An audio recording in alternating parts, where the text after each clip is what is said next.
जम्मू कश्मीर में बेशक कांग्रेस और नेशनल कॉन्फ्रेंस को बहुमत मिल गई हो, दोनों पार्टियां मिलकर सरकार बना रही हो, लेकिन सबसे बड़ा सवाल ये खड़ा हो गया है कि आखिर जम्मू के 6 से 7 जिलों को इस सरकार में रिप्रेजेंटेशन नहीं मिलेगी, क्योंकि इन 6 से 7 जिलों को जो है यहाँ पर बीजेपी ने क्लीन स्वीप किया है। इस पर बात करने के लिए हमारे साथ कांग्रेस के मुख्य प्रवक्ता रविंद्र शर्मा हैं। सर, कश्मीर में तो आपको मैंडेट मिल गया है, लेकिन जम्मू के अगर 6 से 7 ज़िलों की बात करें, चाहे वो कठुआ, सांबा, जम्मू, रियासी, आपका कटरा हो या फिर उधमपुर हो या फिर डोडा किश्तवाड़ का इलाका हो, यहाँ से रिप्रेजेंटेशन कुछ खास नहीं हुई है। ना तो कांग्रेस खाता खोल पाई है ना एनसी।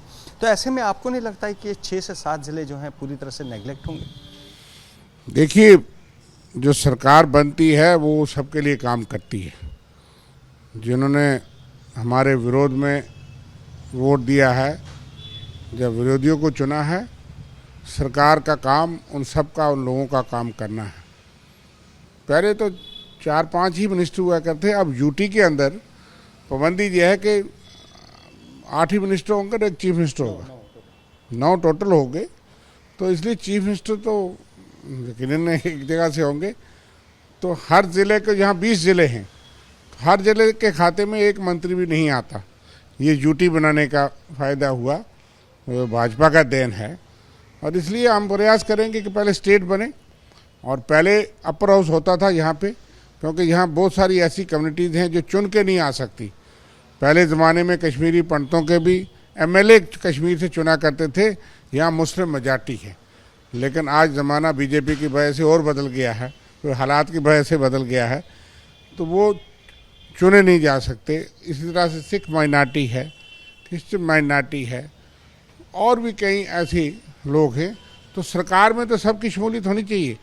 इसलिए अपर हाउस था, तो अपर हाउस से भी आपको मालूम होगा नेशनल कॉन्फ्रेंस में भी, कांग्रेस में भी जो है होता था। इसलिए कंस्ट्रेंट्स हैं, उसके बावजूद जैसा हमको मैंडेट मिला है उसके मुताबिक बहुमत तो लोगों ने दिया। जनादेश तो है कि बीजेपी को उन्होंने सत्ता से बहुत दूर रखा, और वो कश्मीर वादी में उन्होंने डिवीजन नहीं की, क्योंकि ABCD पार्टियां थी, और कई गुप्त, जो कल तक अलगाववादी या उनको आतंकवादी कहा जाता था, गुप्त इनके दोस्त थे।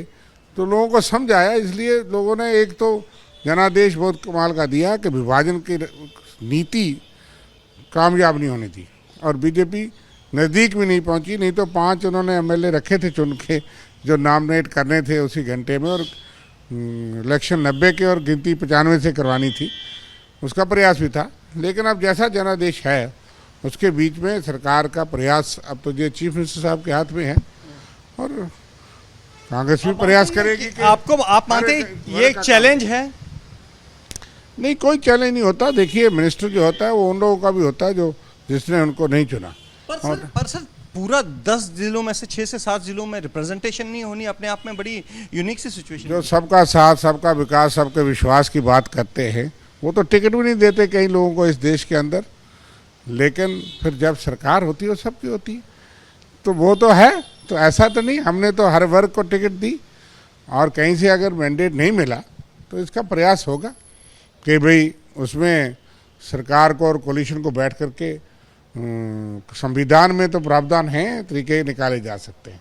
वो तो आपने ठीक सवाल उठाया, लेकिन उसके लिए प्रयास होगा। हमने कहा कि जो मंत्री है, यहाँ जिस ज़िले से भी है, ज़रूरी नहीं उसने उसी ज़िले से काम करना है, दूसरा ज़िला जहाँ पे नहीं है। लेकिन इस वक्त तो जितने ज़िले हैं उतने मंत्री नहीं बन सकते, पाबंदी तो बीजेपी ने। 7 जिलों में से 2-3 मंत्री तो हो सकते हैं, तो ऐसा नहीं है कि 7 जिलों में 2-3 मंत्री भी ना हो। देखिए, वो तो अब सरकार के गठन पे चर्चा होगी।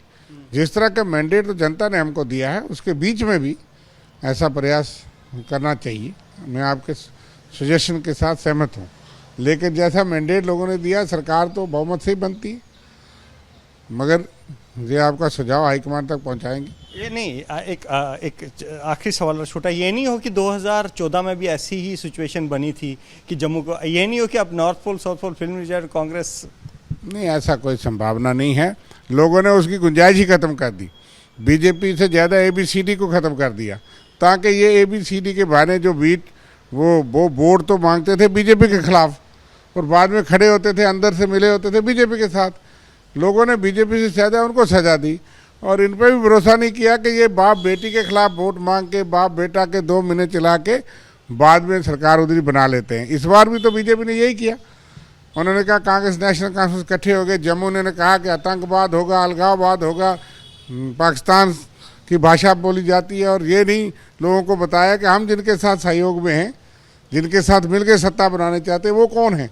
वो तो आतंकवाद के बानी थे। नहीं, पर इस सिचुएशन में ऐसा तो नहीं है कहीं एनसी और कांग्रेस मिल जाए, एनसी और बीजेपी मिल जाए। और ये संभावना आप किसी और से पूछ सकते हो, मेरे पास ऐसी सूचना नहीं है। हम आश्वस्त हैं। एक प्री पोल अलायंस हुआ और उसका जिम्मेवारी देश में इंडिया अलायंस और राहुल गांधी और कांग्रेस पे है कि हमने बीजेपी की डिवाइडेड रूल को, पॉलिसी को जो है वो रोकना था। देश में भी रोका और जहाँ भी रोका पार्टी इंटरेस्ट से ऊपर हमारे लिए ये इंटरेस्ट है कि नफरत की राजनीति को ख़त्म करना था, और नफरत और विभाजन के हथकंडे से यहाँ कहीं विभाजन करके ऐसा करते वो अच्छा नहीं था। इसलिए हमने इन चीज़ों से ऊपर उठ करके कांग्रेस पार्टी ने गठबंधन किया, इसलिए किया कि विभाजन ना हो, बीजेपी को और उनके सहयोगी उन ताकतों को मौका ना मिले। ये हमारा मकसद है। आखिरी सवाल, ओथ कब तक? देखिए वो तो नॉर्मल प्रोसेस है, मुझे नहीं लगता कि उसमें कोई विलम्ब होना चाहिए और कोई बड़ी जल्दी भी होनी चाहिए। कल शायद उनकी नेशनल कॉन्फ्रेंस की मीटिंग है, वो अपने लीडर को चुनेंगे। कांग्रेस पार्टी के साथ है। हमारा बड़ा मकसद था बीजेपी को और उनकी कम्युनल फोर्सेस को रोकना। हमारे लिए सत्ता एक छोटा मकसद है और हम सत्ता से ज़्यादा है इसीलिए लड़े कि जम्मू कश्मीर के लोगों को बहुत सज़ा दी बीजेपी ने, हमारी पहचान ख़त्म की, स्टेट ख़त्म की, अधिकार ख़त्म किए, नौकरी नहीं है, नौजवान युवा फिर रहे हैं। इसलिए हम तो नेशनल कॉन्फ्रेंस के साथ पूरी तरह समर्थन में हैं। नेशनल कॉन्फ्रेंस के साथ पूरी तरह समर्थन में है और 6 जिलों की नज़रअंदाजगी पर कांग्रेस का दावा है कि इस मामले को हाईकमान के साथ उठाया जाएगा। कैमरा पर्सन पवन चौधरी के साथ Ajay Bashlo, ABP News, Jammu. For exclusive and insightful videos, subscribe to our new channel ABP Live Premium.